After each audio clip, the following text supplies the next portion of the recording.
You ask Tiger to calculate. This deals with finding the midpoint between 2 points. The midpoint between the 2 points is 4, -71.5. Let's solve it step by step.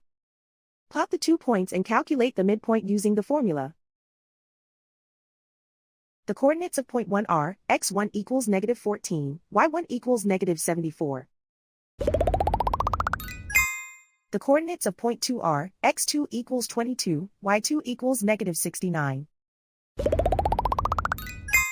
PM represents the midpoint of the 2 points.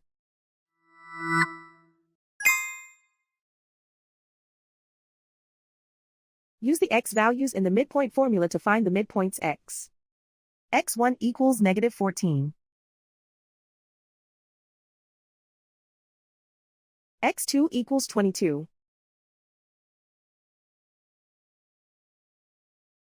Simplify the arithmetic.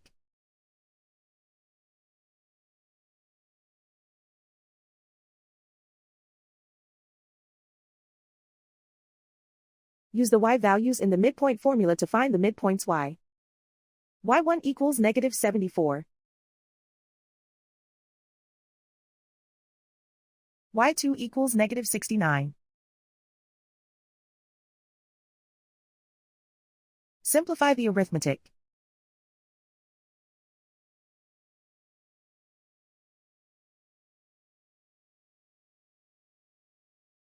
And so, the midpoint is 4, -71.5.